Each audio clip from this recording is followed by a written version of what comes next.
Numbers 30. Men and vows. Moses spoke to the heads of the tribes of the people of Israel, saying, "This is what the Lord has commanded. If a man vows a vow to the Lord, or swears an oath to bind himself by a pledge, he shall not break his word. He shall do according to all that proceeds out of his mouth." Women and vows. If a woman vows a vow to the Lord and binds herself by a pledge, while within her father's house in her youth, and her father hears of her vow and of her pledge by which she has bound herself and says nothing to her, then all her vows shall stand, and every pledge by which she has bound herself shall stand. But if her father opposes her on the day that he hears of it, no vow of hers, no pledge by which she has bound herself shall stand.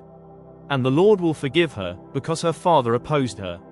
If she marries a husband, while under her vows or any thoughtless utterance of her lips by which she has bound herself, and her husband hears of it and says nothing to her on the day that he hears, then her vows shall stand, and her pledges by which she has bound herself shall stand. But if, on the day that her husband comes to hear of it, he opposes her, then he makes void her vow that was on her, and the thoughtless utterance of her lips by which she bound herself. And the Lord will forgive her. But any vow of a widow or of a divorced woman, anything by which she has bound herself, shall stand against her.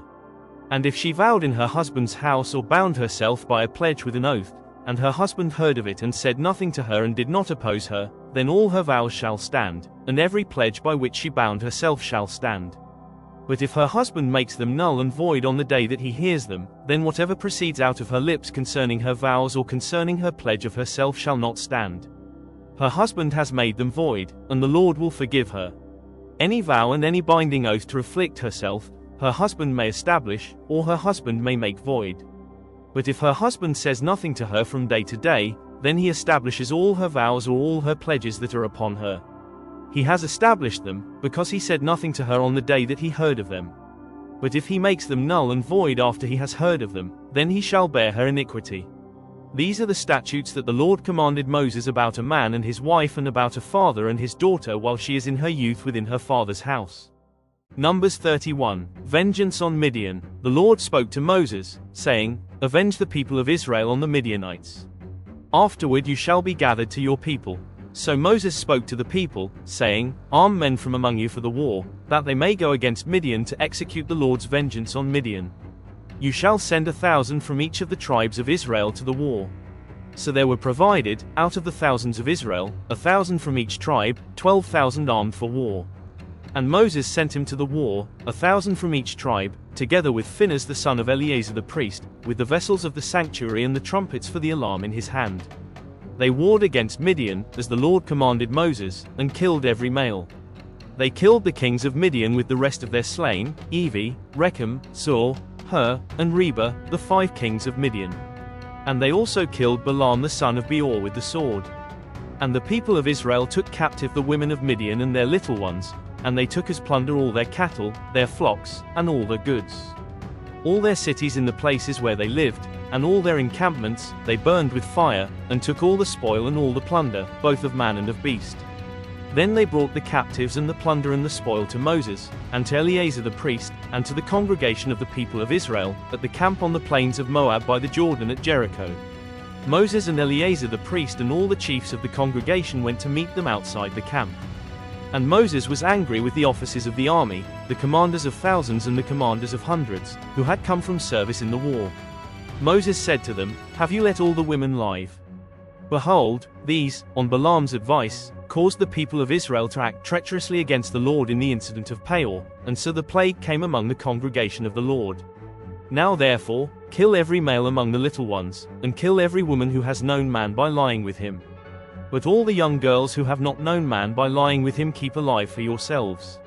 Encamp outside the camp 7 days. Whoever of you has killed any person and whoever has touched any slain, purify yourselves and your captives on the 3rd day and on the 7th day. You shall purify every garment, every article of skin, all work of goat's hair, and every article of wood. Then Eleazar the priest said to the men in the army who had gone to battle, "This is the statute of the law that the Lord has commanded Moses. Only the gold, the silver, the bronze, the iron, the tin, and the lead, everything that can stand the fire, you shall pass through the fire, and it shall be clean. Nevertheless, it shall also be purified with the water for impurity. And whatever cannot stand the fire, you shall pass through the water. You must wash your clothes on the 7th day, and you shall be clean. And afterward you may come into the camp. The Lord said to Moses, Take the count of the plunder that was taken, both of man and of beast, you and Eleazar the priest and the heads of the fathers' houses of the congregation, and divide the plunder into 2 parts between the warriors who went out to battle and all the congregation. And levy for the Lord a tribute from the men of war who went out to battle, 1 out of 500, of the people and of the oxen and of the donkeys and of the flocks. Take it from their half and give it to Eleazar the priest as a contribution to the Lord. And from the people of Israel's half you shall take 1 drawn out of every 50, of the people, of the oxen, of the donkeys, and of the flocks, of all the cattle, and give them to the Levites who keep guard over the tabernacle of the Lord. And Moses and Eleazar the priest did as the Lord commanded Moses. Now the plunder remaining of the spoil that the army took was 675,000 sheep, 72,000 cattle, 61,000 donkeys, and 32,000 persons in all, women who had not known man by lying with him. And the half, the portion of those who had gone out in the army, numbered 337,500 sheep, and the Lord's tribute of sheep was 675. The cattle were 36,000, of which the Lord's tribute was 72. The donkeys were 30,500, of which the Lord's tribute was 61. The persons were 16,000, of which the Lord's tribute was 32 persons. And Moses gave the tribute, which was the contribution for the Lord, to Eleazar the priest, as the Lord commanded Moses. From the people of Israel's half, which Moses separated from that of the men who had served in the army, now the congregation's half was 337,500 sheep, 36,000 cattle, and 30,500 donkeys, and 16,000 persons. From the people of Israel's half Moses took 1 of every 50, both of persons and of beasts, and gave them to the Levites who kept guard over the tabernacle of the Lord, as the Lord commanded Moses. Then the officers who were over the thousands of the army, the commanders of thousands and the commanders of hundreds, came near to Moses and said to Moses, Your servants have counted the men of war who are under our command, and there is not a man missing from us.